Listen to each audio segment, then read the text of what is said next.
Hi everyone, let's start with illustration number 4 for redemption of debentures. Let's start with the question reading first. The question says the balance sheet of B Company Limited, unlisted company other than AIFI, Banking, NBFC and HFC. Okay. As at 31st March 2021 is as under. ये आपकी other than these companies है और unlisted company है. Okay. अब आपको balance sheet में क्या दिया हुआ है? शेयर होल्डर्स फंड है, शेयर कैपिटल है, रिजर्व्स है, long term borrowings, payables, assets दिए हुए हैं, नोट्स टू अकाउंट्स में इनकी डिटेल दी हुई है. एडिशनल इंफॉर्मेशन में क्या है? At the annual general meeting it was resolved to give existing shareholders the option to purchase one share of ₹10 at ₹15 for every 4 shares held prior to the bonus distribution. This option was taken by all the shareholders. Next, to issue one bonus share for every 5 shares held. Third, to repay the debentures at a premium of 3%. Give the necessary journal entries for these transactions. So, basically आपको simple क्या करनी है? Journal entries provide करनी है. Okay, सिर्फ journal entries आपसे मांगी हैं और आपको कुछ बनाने को नहीं बोला है. तो इलस्ट्रेशन नंबर 4 है आपका. सबसे पहले अगर हम बात करें तो जो आपके एग्जिस्टिंग शेयर होल्डर्स हैं उन्हें ऑप्शन दिया जा रहा है कि वो एक शेयर परचेज कर सकते हैं for every 4 shares. So basically अगर हम बात करें 20,000 शेयर्स हैं आपके. फॉर एवरी 4 शेयर्स आपने एक शेयर जो है उन्हें परचेज करने का ऑप्शन दिया है. तो 20,000 ऑलरेडी थे, 5,000 शेयर्स का ऑप्शन दिया है. तो जर्नल एंट्री के लिए सबसे पहले आपने 5,000 शेयर्स जो है 15 रुपीज़ पे आपने ऑप्शन दिया है, जिसमें से 10 रुपीज़ आपकी फेस वैल्यू थी और 5 रुपीज़ आपका सिक्योरिटी प्रीमियम था. ओके, तो आपकी जो फर्स्ट जर्नल एंट्री है वो क्या बन जाएगी? First journal entry will be, आपने नॉर्मल आपकी एप्लीकेशन वाला कॉन्सेप्ट यहाँ पे लेके आना है कि बैंक में पैसा आया, फिर आपने कैपिटलाइज किया और सिक्योरिटी प्रीमियम और फेस वैल्यू को अलग अलग दिखाना है. वो मैं आपको डायरेक्टली क्वेश्चन का जो ये सॉल्यूशन है वहीं से करवाऊंगी. बैंक में पैसा आया टू इक्विटी शेयर एप्लीकेशन, कितना? 5,000 इंटू 15 रुपीज़, जो हमने यहाँ पे सॉल्व किया है. Okay, 5,000 into 15. 5,000 कैसे आया?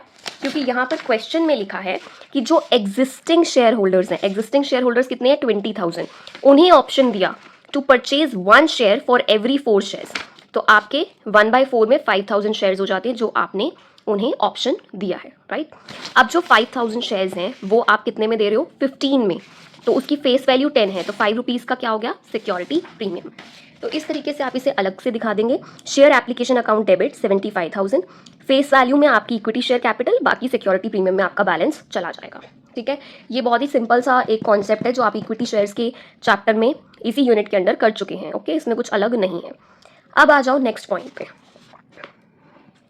Next point is to issue. अब ये तो आपने इशू कर दिया, राइट? आपने एग्जिस्टिंग शेयर होल्डर्स को इक्विटी शेयर्स इशू कर दिए. That's solve now. अब next, to issue 1 bonus share for every 5 shares held. अब बोनस शेयर्स आप कैसे दोगे?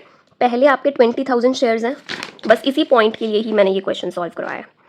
ठीक है, 20,000 शेयर्स हैं, इसको आप इंपॉर्टेंट मार्क कर लेंगे. यहाँ पे आप गलती क्या करते हो? 20,000 को ही डिवाइड कर देते हो, लेकिन 20,000 में 5,000 जो अभी आपने इशू किए हैं वो ऐड हो गए. ओके, तो ये कितने हो गए? 25,000. ओके, अब जो 25,000 हैं ये हो गया आपके बोनस शेयर्स. अब बोनस शेयर्स की वैल्यू क्या रहेगी? आपकी 50,000, क्योंकि आपकी जो फेस वैल्यू है वही रहेगी. ठीक है, अब बोनस शेयर की एंट्री आप नॉर्मली जैसे आप करते हैं वैसे ही करेंगे, उसमें भी कोई चेंज नहीं रहेगा.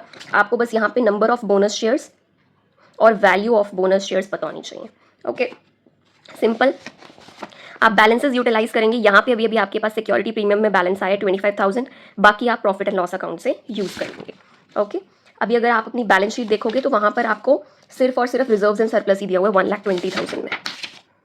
ठीक है, एंड रिजर्व्स एंड सरप्लस के अंदर सिर्फ आपका P&L अकाउंट है 1,20,000. ठीक है, तो सिक्योरिटी प्रीमियम का बैलेंस जो है वो जब हमने शेयर्स इशू किए ये वही वाला बैलेंस है जो आपने यहाँ पे यूटिलाइज किया.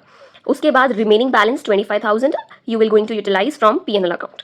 उसके बाद आप bonus to bonus share holders, आप ये अपना जो आपका जीएल क्रिएट होता है आप उसमें डाल देंगे। उसके बाद सिंपली ये आप कैपिटलाइज कर देंगे to equity share capital account. Ultimately इसका इफेक्ट यही जाता है, सिक्योरिटी प्रीमियम पीएनएल में से आपने कैपिटल ही क्रिएट किया। ये भी मैंने बोनस शेयर्स के चैप्टर में समझाया है पॉइंट। तो ये इस चैप्टर्स पे आने से पहले, इन चैप्टर्स पे जो रिडम्पशन वाले हैं उससे पहले इशू वाले जो चैप्टर्स हैं वो अच्छे से करे होने चाहिए। ओके, तो आपने इसमें सिंपल क्या किया, security premium PNL to bonus to share holders, bonus to share holders से इक्विटी शेयर कैपिटल में कैपिटलाइज कर दिया। ये एंट्री मैं इतना ज़्यादा डिटेल में यहाँ पे इसलिए नहीं समझा रही हूँ, वैसे मैं बता चुकी हूँ, बट स्टिल इतना डिटेल में मैं नहीं जा सकती, उसके लिए आप बोनस शेयर्स की जो मेरी वीडियो है आप वो रेफर करें। ओके, तो ये आपका सिंपल सा कॉन्सेप्ट हो जाता है, आपको वैल्यू पता होनी चाहिए। क्लियर?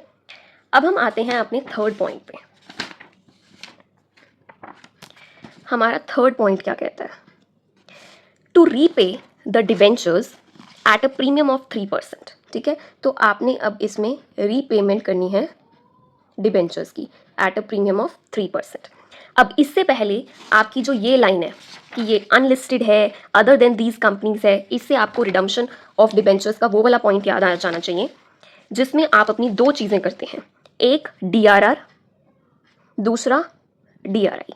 ओके, तो अब आप ये किस बेसिस पे करोगे, यहाँ पे सबसे पहले जो आपके 1,20,000 है, ये रहे आपके long term borrowings and notes to accounts में आपकी जो लॉन्ग टर्म बोरोइंग्स है वो 12% डिबेंचर्स 1,20,000। कहीं पे ऐसा लिखा है कि जो डिबेंचर्स हैं वो that can be converted to equity, नहीं, ऐसा कुछ नहीं लिखा है। दैट मीन्स ये सारे के सारे ही आपके रिडीम होंगे। तो आप फुल अमाउंट पे 10% पे आप क्रिएट करेंगे डीआरआर और 15% पे आप क्रिएट करेंगे डीआरआई को ऑन अ फुल अमाउंट। ये आपको नॉर्मली पता होना चाहिए, ये मैं पहले इलस्ट्रेशंस में कवर करवा चुकी हूँ, इसीलिए मैं सॉल्यूशन के थ्रू ही आपको यहाँ पर लेकर चल रही हूँ।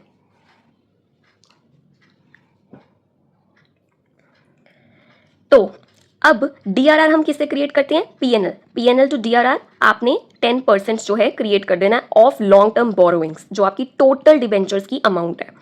ओके, अब टोटल डिबेंचर्स का ही 15% आप डीआरआई में इन्वेस्ट कर देंगे जिसमें आपके बैंक से पैसा जा रहा है, तो bank account will be credited, DRRI account will be debited.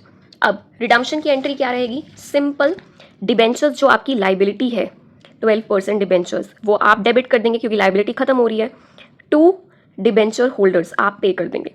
लेकिन यहाँ पे 3% की जो प्रीमियम की अमाउंट है वो आपकी आ जाएगी, premium on redemption of debentures, यहाँ पे 3% ऑफ दिस अमाउंट 1,20,000 की।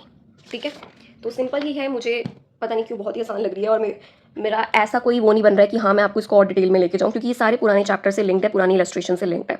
बस यही एक पॉइंट था कि बोनस शेयर्स को इशू करते वक्त आपको ध्यान रखना है 5,000 शेयर्स और ऐड हुए हैं तो वो प्लस करके आपने अमाउंट निकालनी है। यहाँ पे आपने डीआरआई नॉर्मल रखा, डीआरआर नॉर्मल रखा, डिबेंचर्स की आपकी नॉर्मल ही एंट्री है, फिर डिबेंचर होल्डर्स टू बैंक आपका चला जाएगा नॉर्मल। ठीक है, अब जो आपका प्रीमियम ऑन रिडम्पशन है ये आपका पीएनएल में पीएनएल से आप निकालते हैं, तो आपने हर एक की डबल एंट्री याद रखनी है, PNL to premium payable on redemption. ठीक है, उसके बाद जो आपने डीआरआई क्रिएट किया था, डीआरआई को अब आप बेच देंगे, बैंक टू डीआरआई हो जाएगा, डीआरआर जो है जनरल रिजर्व में चला जाएगा। That's it. इसमें ये एंट्रीज जो हैं इसको आप इलस्ट्रेशंस पहले वाली रेफर कर सकते हैं, उसमें मैंने समझाया है कि बोनस शेयर्स की ट्रीटमेंट कैसे होती है, रिडम्पशन जो कॉन्सेप्ट्स हैं उनकी ट्रीटमेंट कैसे होती है, इक्विटी की इशू वाली ट्रीटमेंट कैसे होती है, सबका कॉम्बिनेशन है मिला के ये इलस्ट्रेशन, काफ़ी अच्छी इलस्ट्रेशन है, इसमें सारे कॉन्सेप्ट्स कवर हो जाते हैं आपके। ठीक है, तो इसको मैं एक बार के लिए सिंपल आपको रीड करवाऊंगी दोबारा।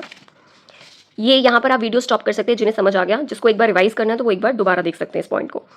To give existing share holders the option to purchase, तो जो आपके एग्जिस्टिंग शेयर होल्डर्स हैं आप उन्हें इस रेशो के अकॉर्डिंगली इतने शेयर्स इशू करने की आप एंट्रीज पास करेंगे। उसकी वैल्यू दी हुई है 15, फेस वैल्यू 10 है तो 5 रुपीज़ विल बी प्रीमियम। तो इशू की entries will be normal, bank to application, application to आपकी जो शेयर कैपिटल है और सिक्योरिटी प्रीमियम, दैट्स इट, इसकी कोई और एंट्री नहीं बनती है। उसके बाद आपने बोनस शेयर्स देने हैं फॉर एवरी 5 शेयर्स है, तो 20 पहले वाले 5 अभी आपने नहीं किए हैं तो उसके बेस पे अगेन आपके 5,000 आ जाते हैं। इसकी कोई वैल्यू नहीं है, इसकी फेस वैल्यू रहती है। तो 50,000 is your value of bonus shares. Bonus shares आप कैसे इशू करते हैं, आपका पीएनएल में बैलेंस, क्वेश्चन में सिर्फ पीएनएल में बैलेंस दिया हुआ है, लेकिन अभी आपने ऊपर एंट्री में सिक्योरिटी प्रीमियम क्रिएट किया है, तो दोनों में से आप यूटिलाइज करके बोनस टू शेयर होल्डर्स कर देंगे, फिर आप उस चीज़ को कैपिटलाइज कर देंगे। अल्टीमेटली आप एक शेयर एक्स्ट्रा दे रहे हो, एक शेयर एक्स्ट्रा देने की वजह से आपकी हो तो अल्टीमेटली कैपिटल क्रिएट रही है ना, यस, तो ये एक बेसिकली नलीफाइंग इफेक्ट ही है जो हम ये वाला लेजर यूज कर रहे हैं। ओके, इतना ही है बोनस शेयर से रिगार्डिंग। उसके बाद आता है आपका सारा मेन डिबेंचर्स के रिगार्डिंग रिडम्पशन। अब इसमें आपको कोई कन्वर्टिबल या कोई ऐसा पॉइंट नहीं दिया है, तो you will take the whole amount of debentures and whole amount will be redeemed. Redemption की नॉर्मल एंट्री रहती है, लाइबिलिटी डेबिट हो जाती है, प्रीमियम लेते हो आप जो आपने प्रीमियम पेबल किया, एंड टू डिबेंचर होल्डर्स, फिर debenture holders to bank. Similarly जो डिबेंचर होल्डर्स है वो बोनस टू शेयर होल्डर्स की तरह नलीफाई हो जाता है पॉइंट। Okay, simple. इसमें आपको दो चीज़ें याद रखनी है कि जो आपकी अनलिस्टेड कंपनीज अदर देन वाला जो आपका इसमें रेट रहता है वो 10% है, तो आपने डीआरआर जो क्रिएट कर देना है वो 10% क्रिएट कर देना है। ओके, एंड डीआरआर का जो 10% है आपने क्रिएट तो कर लिया, क्रिएट करने के बाद उसका बैलेंस कहाँ जाएगा? जनरल रिजर्व में, राइट? पीएनएल से क्रिएट करके जनरल रिजर्व में, जनरल रिजर्व वर्ड याद रखना। डीआरआर आपने नॉर्मली क्रिएट किया जब आप क्रिएट कर रहे हो, इन्वेस्ट कर रहे हो, तब आप बैंक से पैसा भेज रहे हो, लेकिन जब आप रिडीम कर रहे हो तो आप इन्वेस्टमेंट को रियलाइज कर रहे हो ताकि वो पैसा यूज कर सको आप इन रिडम्पशन। ठीक है, बस ये पॉइंट्स हैं। प्रीमियम वाला एक पॉइंट है कि आपकी जो प्रीमियम पेबल है वो आप उसे आप एक्सपेंस ऑफ कर देते हो, पीएनएल में बुक करते हो। That's it. आई गेस ये बहुत ही ईजी क्वेश्चन है, इसमें इतना ज़्यादा सोचने वाली कोई बात है नहीं। It was very easy question, plus it's a very good question.